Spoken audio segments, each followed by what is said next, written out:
go.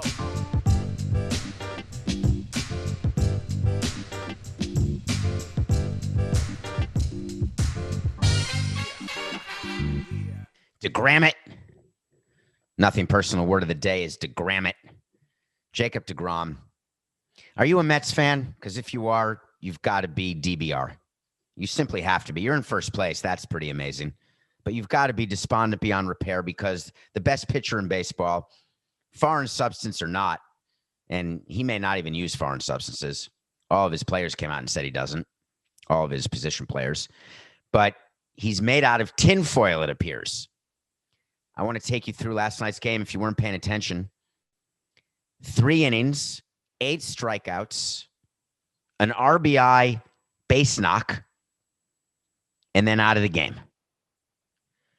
Shoulder tightness. And he said it's no big deal. The start before, he had some side tightness, some back tightness, some elbow tightness, some forearm tightness.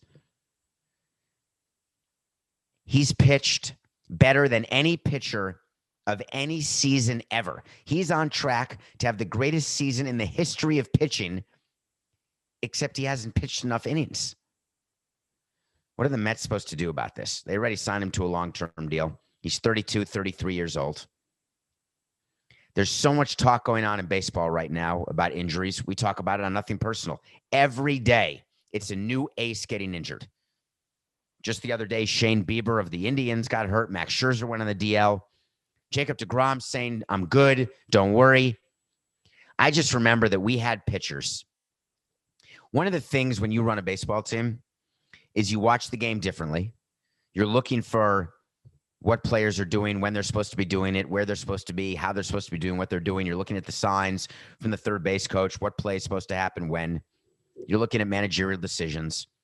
But something that you also have to do, which made me absolutely bonkers, is every day there was a pitcher pitching who was a prospect or a long-term sign or our better pitchers. Every pitch, every inning of every day that they pitched, I worried that they were going to get hurt because every pitcher is one pitch away. It's a terrible way to go through life, actually, waiting for bad things to happen, because invariably bad things do happen. They mostly happen to good people. Only the good die young, as Billy Joel would say. Coke and I will be doing this show when we're 150 years old. Yes, we will. But I hated watching and thinking, oh, did he wince? Because deGrom threw a pitch and he did something that looked different. And the trainer, the manager, the GM, the president were all looking, always. And when they wince or they have a movement that looks different or the release point's different or their velocity is off, it means something bad is going on. You cannot be the Mets and keep moving forward, assuming Jacob deGrom simply has all these things going on with him and they're not related. It's just not how it works with the pitcher's body. When you've got elbow, forearm, shoulder tightness, it means something's wrong in your arm. He's going to get an MRI today. All right, Coco, let's do that again. 66, 68, 69. Jacob deGrom is going to get an MRI today. And the MRI is supposed to show what's going on in the arm, in the shoulder, in the elbow. The Mets will release something.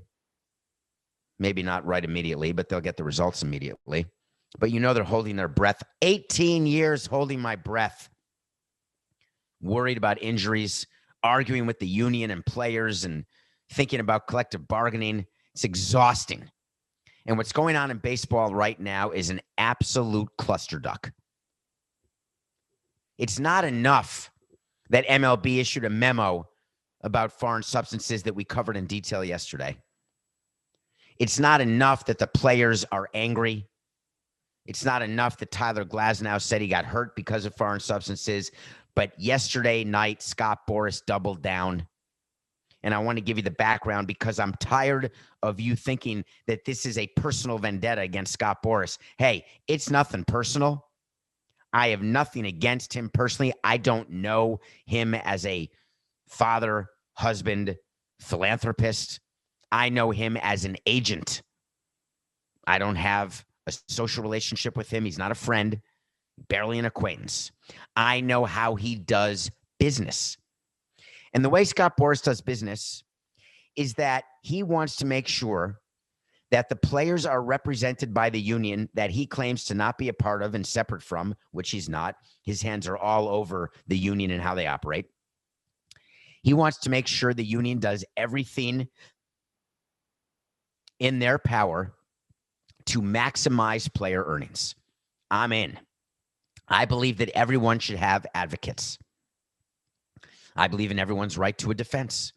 I believe in everyone's right to make as most money as possible. What I don't believe is in the right of a blowhard to say things with zero basis in reality and then have other people do his bidding on top of that. Have you noticed who's doing the talking in baseball? Do you know who Garrett Cole's agent is? Garrett Cole pitched yesterday. We lost our pick of the day. Garrett Cole beat the Blue Jays. Garrett Cole got to meet the media, and he got to clean his act up. And he got to say exactly what was in his mind way better than last time he pitched when he couldn't answer whether he used foreign substances. I can't answer that question, he said. Well, yesterday he was very able to answer it because he met with Scotty, and they came up with an answer. Because Scotty's plan is that he wants control over what happens in the relationship between players and management. So he's got Garrett Cole saying, we just want communication. We just want to be spoken to. We don't want any gray areas. Okay, Garrett, I'm with you. What's gray about the memo that baseball sent out? That's not the issue you should be focused on. As usual, Boras got it wrong. The memo is clear as day. 20 miles of visibility is how clear it is. Infinite horizon visibility.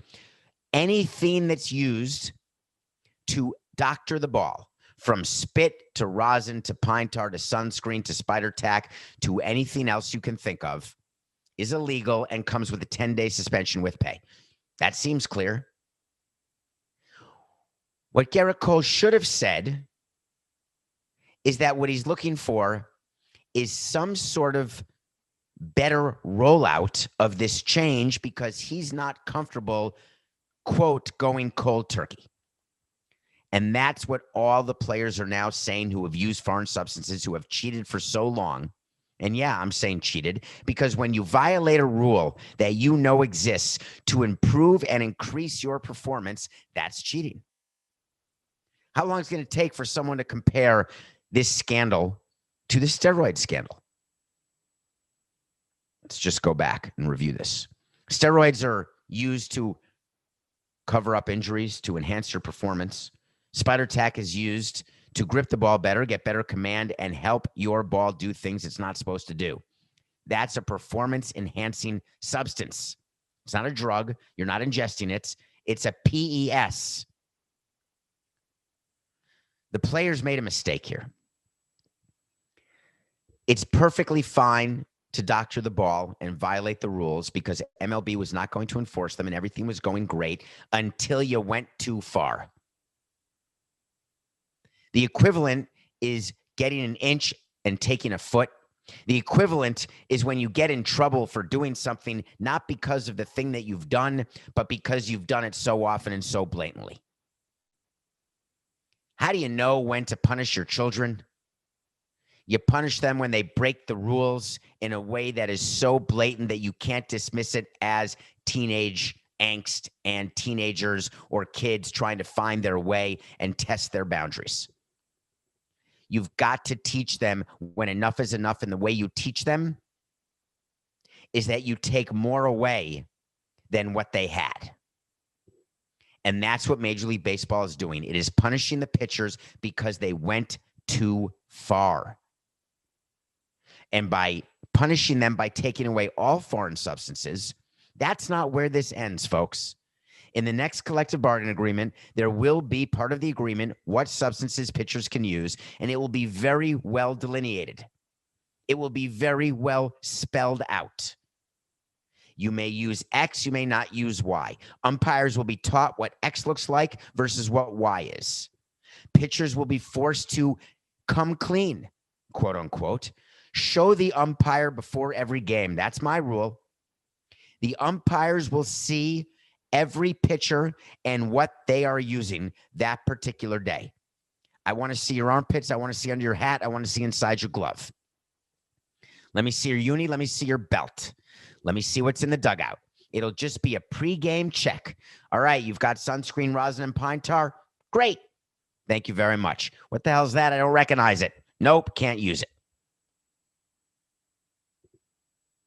By making it very clear to pitchers what can be allowed, this problem goes away. But MLB fumbled it so badly that Scott Boras said, this is my moment right now to let MLB know how neglectful they have been, how wrong they are in applying this rule and in changing this rule midstream. So out of nowhere, you haven't seen the union with a statement.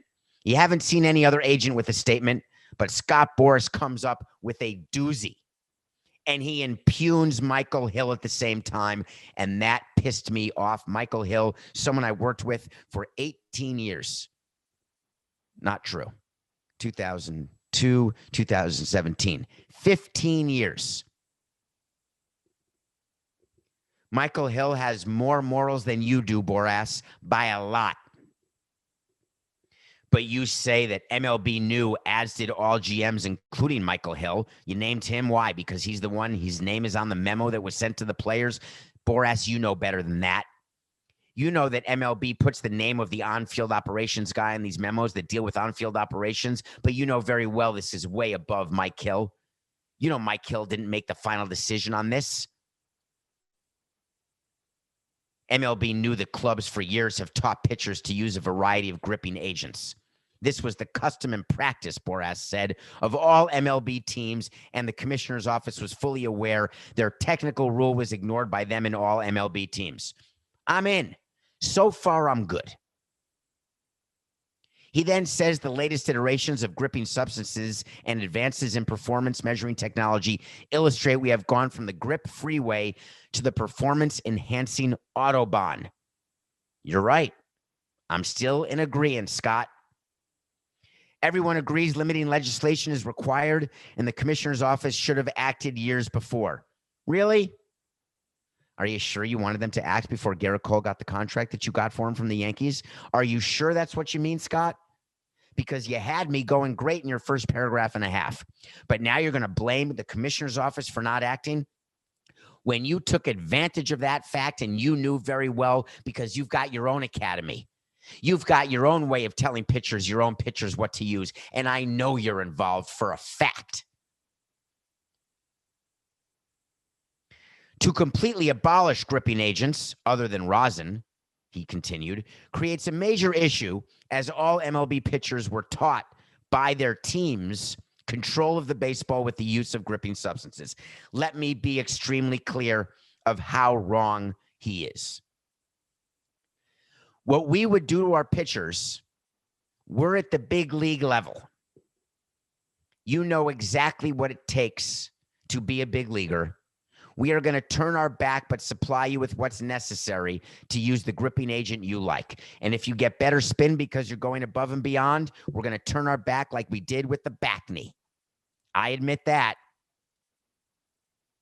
But it's not as though we mandated which pitchers used what. It's not as though pitchers come into the minor leagues through the draft or from high school and they have no idea. Oh my God, I can use a gripping agent? I'd never heard of such a thing.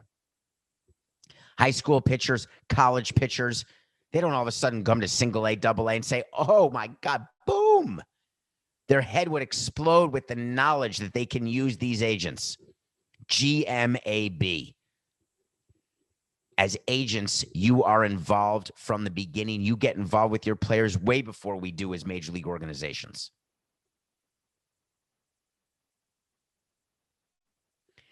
Scott Boras then had his players do his bidding. A player who hasn't done a thing, his name is Zach Gallen. He's a good player, good pitcher, traded by the Marlins to the Diamondbacks for Jazz Chisholm. Zach Gallen was traded by the Cardinals to the Marlins as part of a big package for Marcell Ozuna that included Sandy Alcantara, who just pitched that complete game loss the other day against the Cardinals, ironically. Zach Gallen did something that as a rookie you do not do. Ever. Especially while pitching for a team that is setting the record for the most road losses in a row. They're 5-36 in their last 41 games. You're coming off an injury, and you say Mike Hill was in charge of an organization that was definitely at one point saying, hey, you're going to need these things to help you. Zach Gallen impugning Mike Hill and the Marlins. And believe me, I would like to tell you that Derek Jeter and Denbo and those other clowns running the Marlins are responsible for this, and that they are throughout the minor league system doing things behind Mike Hill's back. It's just not the case.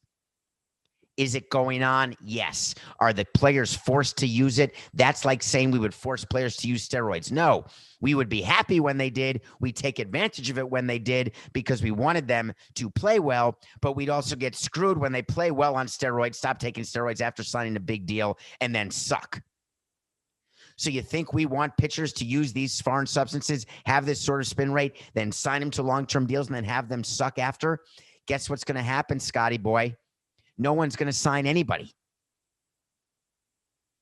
You don't think that it's a coincidence that the players who we now think do steroids or we think are using these gripping agents that are illegal, that they're not going to get the type of deals that you think they should get? Owners are smart.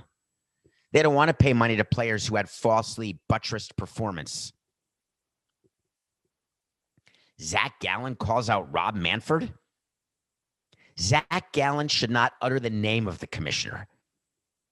Save that for your other players, Scott. Why not have Max Scherzer say something? Where's he? He's another one of your players, and he's on the executive council of the union.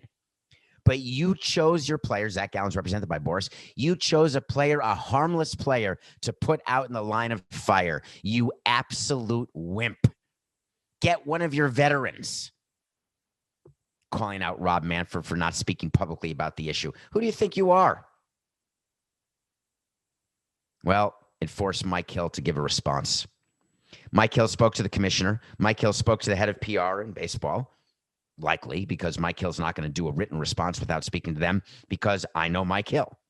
And what Mike Hill did is an example of why I am petrified of a lockout at the end of this season. Mike Hill's statement from Mike Hill is not really from Mike Hill. It is predictable that a player represented by a particular agent would make false accusations about me, given my current role and the agent's obvious desire to distract people from the current issues surrounding the use of foreign substances. The assertions, however, are completely false. That's a short statement and an interesting statement. They said a particular agent. Baseball has been unwilling to give Boras the time of day. They can't stand him, so they won't mention his name, and it drives me crazy. Mention his name. It is predictable that players represented by Scott Boras make false accusations. Period. It is predictable that players represented by Scott Boras have been elected to the executive council because Scott Boras runs the union pretending he doesn't.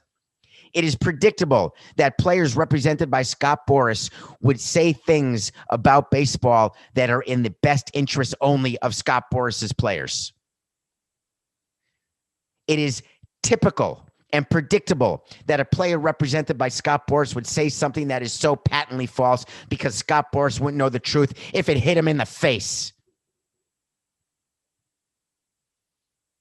But no, baseball wimped out. They wouldn't mention his name. And what you should all be more upset about, because I am, because this all goes away. This is a lot of talk and a lot of insanity right now. It's negative for baseball. There's no doubt about that. It's distracting. We should be talking about the San Francisco Giants, how they're tied with the White Sox for the best record in baseball, how anyone could win the World Series. some of the great pitching and hitting that's going on. Talk about Shohei Ohtani. Instead, we're talking about this. Negativity. Makes me insane.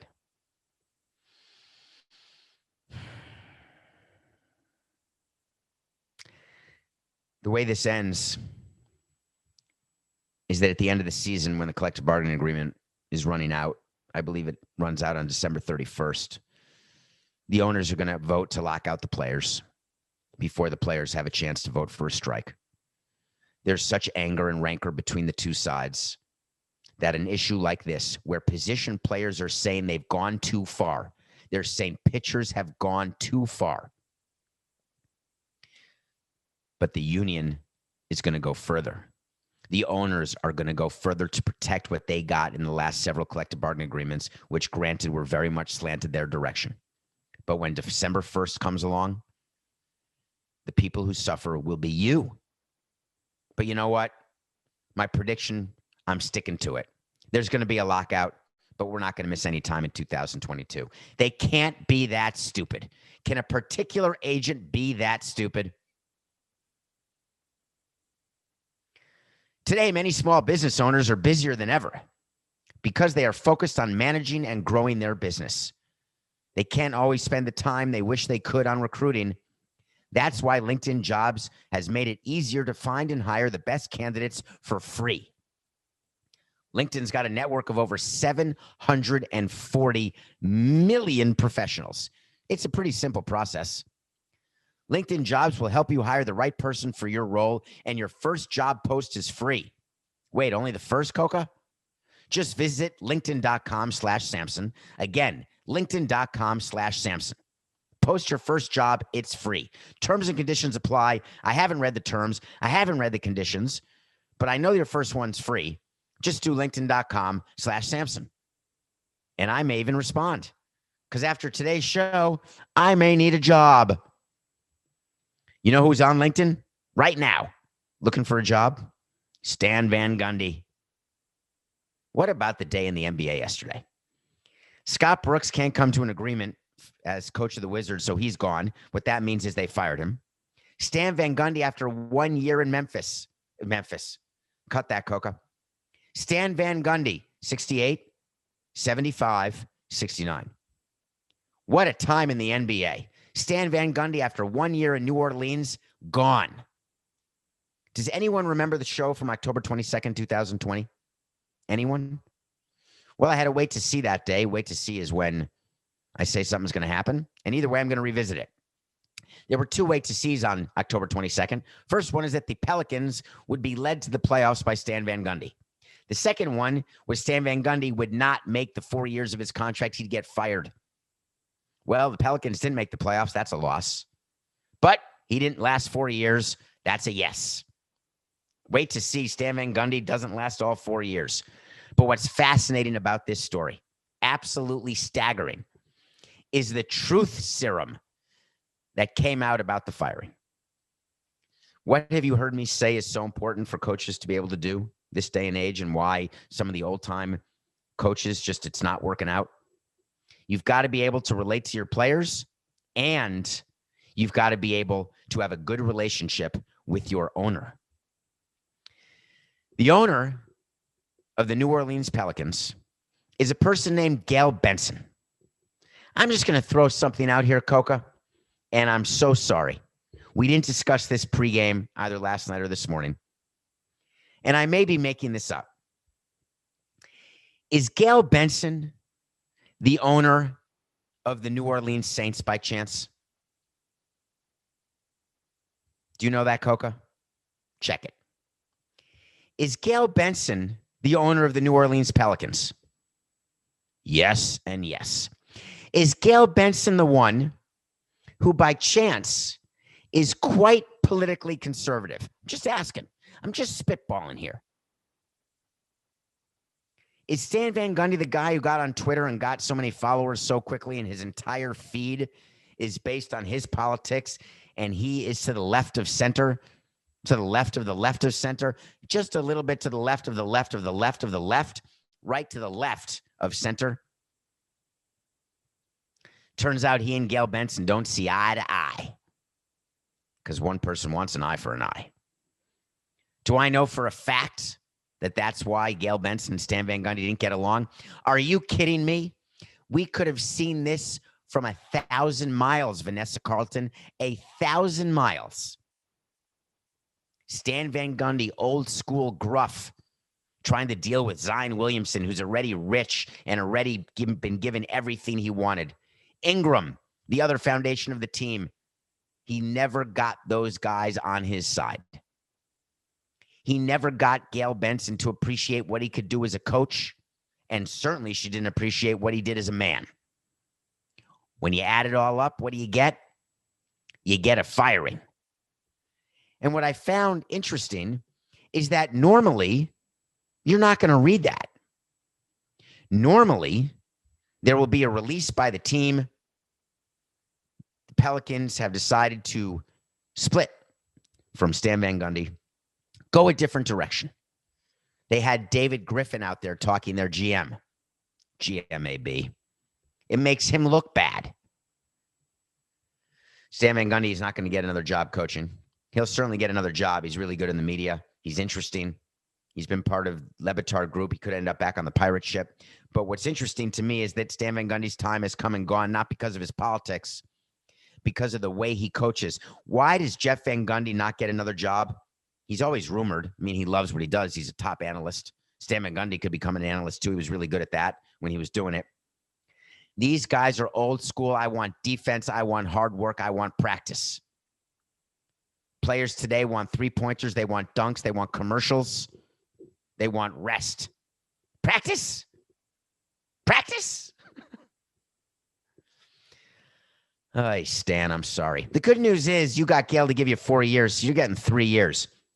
That means every 2 weeks you're getting a deposit in your bank account, direct deposit, and you don't have to go through the aggravation. Now, of course, someone's going to come into New Orleans, and Zion is going to keep getting better.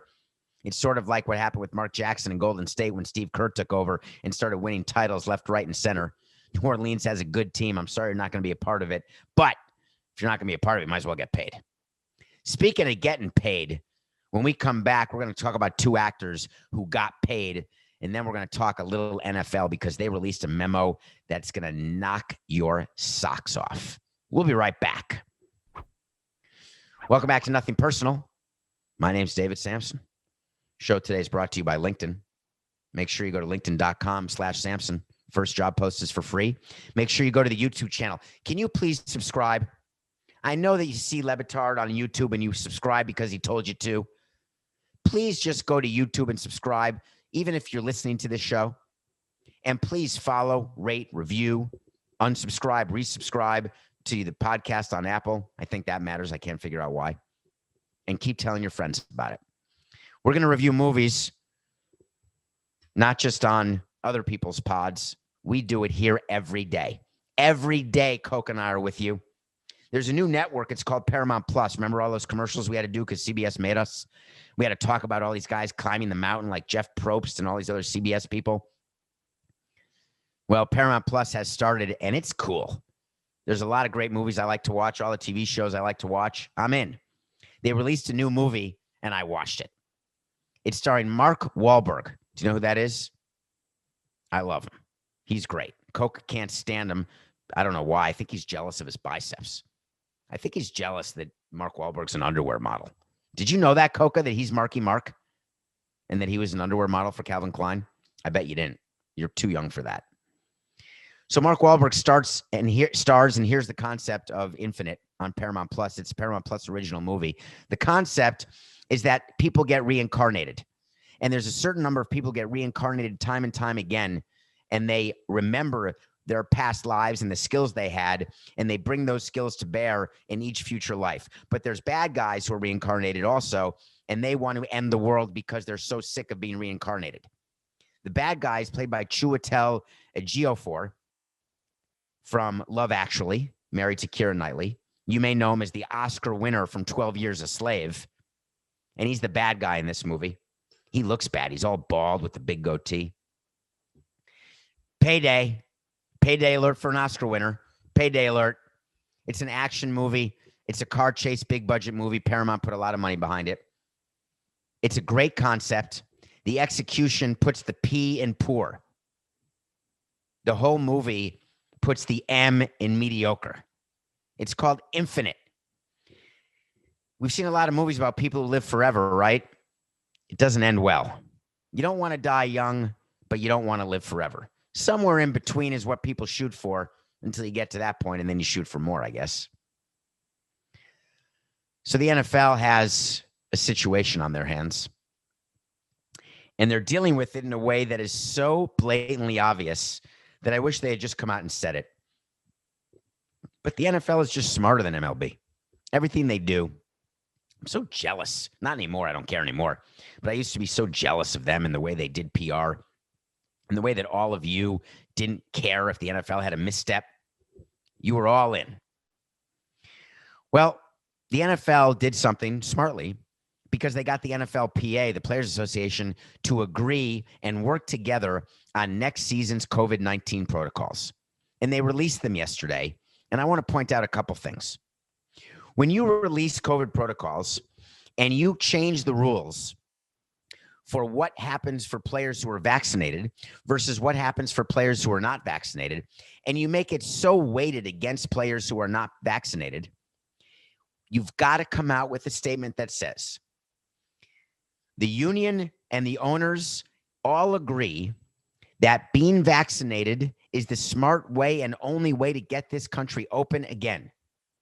Meanwhile, New York and California opened again. New York achieved 70% vaccination rate. Florida opened again. They couldn't give a crap about vaccinations.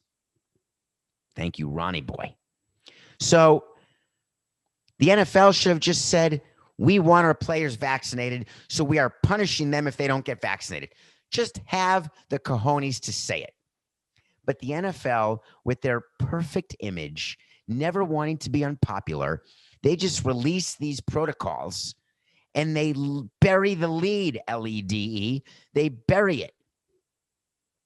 If you're fully vaccinated, there are no restrictions on any social opportunities, any media opportunities, any marketing opportunities, any sponsorship opportunities. You can do whatever you want. You want to go to a party? You want to eat chicken wings or buffalo wings at a strip club? Have at it. Want to go to a birthday party at a strip club? Have at it. You want to do a photo shoot at a strip club? Have at it. You want to film a commercial at a strip club? Have at it. But you better prove you're vaccinated. Because if you're not vaccinated, guess what? No strip club for you. No sponsorship activities at all. No marketing activities at all. They are making it a financial penalty to players who do not get vaccinated, and I love it. And they got the union to agree to it, so I love it even more. They're making them get tested every day if they're not vaccinated. Every day they have to get tested, these players who choose for whatever reason because they don't have enough information. I'm thinking about Sam Darnold. This is a response that the union agreed to sell out their players who aren't vaccinated with this agreement because they don't have enough information. They want professionals to teach them about it. Just get the damn shot. Travel restrictions, everything. Physical distancing, you can't eat with your friends, your teammates. But if you're vaccinated, it's right there, black and white. You can sit 10 to a table of 5 and do, what's it called, Coca? Oh my God, I love doing this. Is it called Dirty Bird? Come on, Coca, stay with me. The thing where you, Baby Bird, where you feed people from mouth to mouth. I think that's called Baby Bird. Normally, that's a few drinks in the middle of the night after you've been dancing all night, but that happens. Is that what it is, Coca? I can't remember. Coca thinks it's disgusting. That's because you haven't done it with the right people. Okay. I'm sorry about the pick of the day, unless you're a Yankee fan. I do it just because I want the Yankees to win. When are you guys going to pick up on the fact that when I pick against the Yankees, I'm doing it because I need the Yankees to win, because I picked them to go to the World Series and lose to the Braves, and they got to get their acting gear? Garrett Cole beat the Blue Jays. We're 78-60. Well, we're going to the NBA for tonight's pick of the day. Remember we said there are going to be 3 series tied at 2? Well, now there have been 3 game 5s. Last night, 2 road teams won. The Atlanta Hawks beat the Sixers, the number 1 seed in the East, and the Clippers beat the Jazz, the number 1 seed in the West. On the road, both of them. How about that? Well, the Bucks lost to the Nets on the road in game 5. But now they're home for game 6. They're favored by 5.5. That series is going 7 because I love Kevin Durant. Kevin Durant is the best player on the court. No doubt about that. But Kevin Durant is not a spring chicken anymore. He's been around forever. He's only 32. I thought he was 50. He played for the Seattle Sonics, for crying out loud. For crying out loud. You know I love you. Oh, my God. I just realized that the entire audience doesn't know what that is. Like a bat out of hell, be gone till the morning comes. Anyway, whatever. Kevin Durant can't have the type of game he had in game 5. Bucks are going to cover the 5.5, and that's going 7. That's the pick of the day. So I'm not going to pick against the Mavericks because the Mavericks are out of the playoffs. I'm not going to talk much about the Mavericks because we covered them. But something happened yesterday. Yes, it did. So I got an update alert. Can we have music, Coca? Something for update alert? Is there anything you can play? Do you have any buttons on your soundboard that can be the update music buttons? Dun, da, da, da. I don't like that one. Let's do like Baba O'Reilly from The Who. Let's make that like our update music. Or maybe Athena. Something good. Or we could do some Zeppelin. Hey, hey, what can you do? I got a girl and she won't be true. Update. Donnie Nelson, gone. 24 years in the organization. The GM of the team. 24 years. The son of the old Don Nelson, the guy getting stoned in Hawaii right now, the great player for the Celtics, great coach, coached the Bucks, coached the Mavs. His son started working for the Mavs as an assistant coach to his father, worked his way up, has been running the team. He's been there 24 years. All of a sudden, there was an article leaked. Who leaked it? Donnie Nelson did. That there's this guy, a former gambler named Vulgaris, who has Mark Cuban's ear. And they don't like it very much. Well, Donnie Nelson got fired.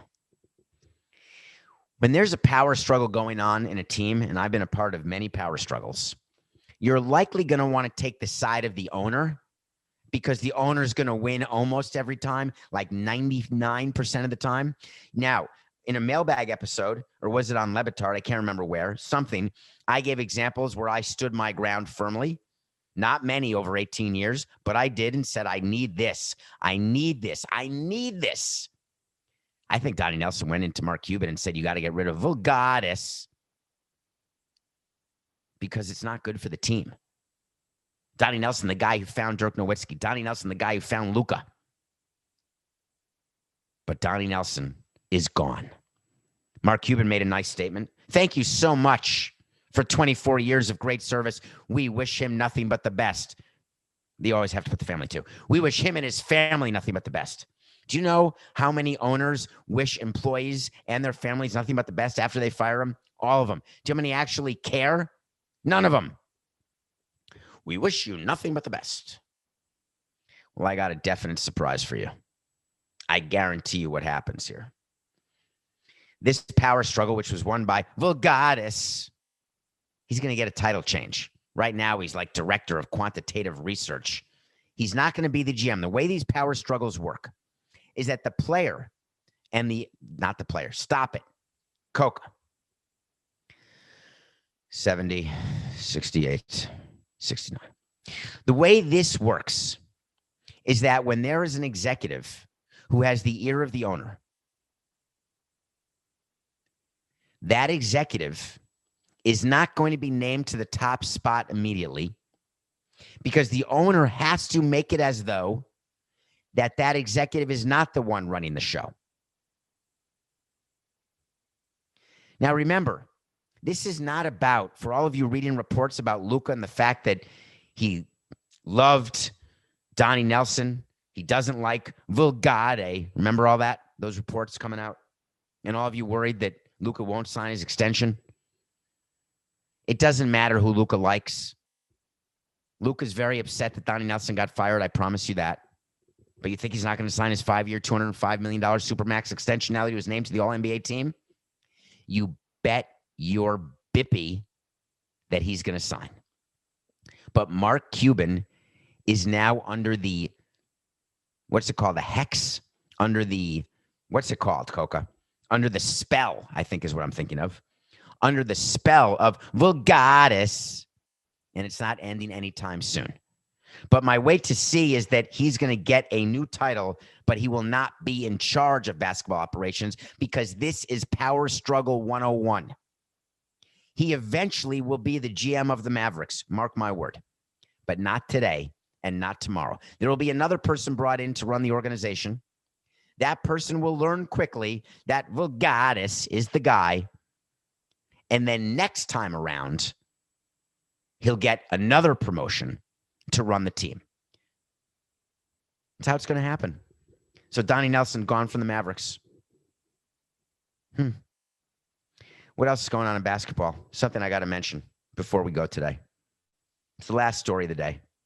And it's one that Coke and I spoke quite a bit about. So LeBron James has a big following. I mean, compared to Ronaldo, he's me. Or he's Coca. He's both of us. But LeBron James has a platform like we do here, like you all do, as you remember from the times of COVID. We all have a platform. How do you use that platform? LeBron James has been using Twitter way more often as his platform to communicate. And he said something yesterday that bothered me quite a bit. Forget the way in which he said it, because that bothered me too. I have a disagreement with Coke about this. I'm a grammar snob. I admit it. I'm a grammar snob. If you are going to write something, please just use correct grammar. Use correct spelling. Take a beat. Take a breath. LeBron tweeted about the injuries and how angry he is about these great players being injured after Kawhi Leonard was ruled out of the Clippers series. By the way, Paul George really stepped up. And if Clippers fans think that they're going to ride Paul George to the title, I got a surprise for you. NGTH. Not going to happen. He did ride them to a big road victory over the Jazz last night, but I wouldn't exactly count the Jazz out.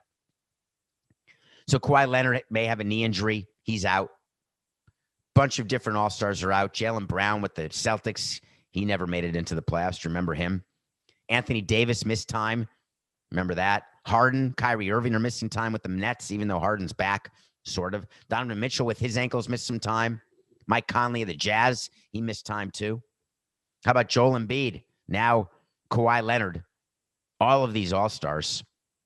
So LeBron said the reason this is happening is there wasn't enough time in between last season and this season. It's too much. Normally, the NBA would just let it go. And what I found very interesting is that the NBA now feels like it's on its heels. When LeBron talks, they've got to weigh whether or not a response is necessary and then get a response out there when it is. And boy, did they ever respond to LeBron James's tweets. Think about the power of LeBron. He tweets something that most commissioners and owners in general, you just ignore it. Let it go. Unless you get impugned like Mike Hill did by Zach Gallen or Scott Boras. Generally just let the story die. Let LeBron move on to his next tweet, his next thing. Tweeting about the injuries and how bad it is for basketball, how none of your favorite players are playing. Well, NBA has a spokesman. It wasn't Adam Silver. It wasn't an owner. It was a spokesman. And he said injury rates were virtually the same this season as they were during the 1920 season. While starter level and all-star players missed games due to injury at similar rates as the last 3 seasons. Basically saying that what LeBron was saying was anecdotal and not based on stats. But then the NBA had to continue their statement because they had to soften it, because they said in the beginning, this is how you craft a statement. First, you refute, and then you make up. Refute, make up. Injury rates are the same, LeBron. You're wrong. Now we're going to make up. While injuries are an unfortunate reality of our game, we recognize the enormous sacrifices NBA players and teams have made to play through this pandemic. That's the makeup. Makes sense to me. You don't want to start a war with LeBron James. You want simpatico. You want a league where owners and players can work together. In a word, You don't want to be baseball. And the NBA is aware that they're not baseball, and they want to stay as far away from baseball as they can get. And the way to stay as far away is to make sure you get the facts out, but you do it by making sure that the player does not have more ability to keep the story going further and further. And the reason that you do all of that, say it with me, it's just business. It's nothing personal.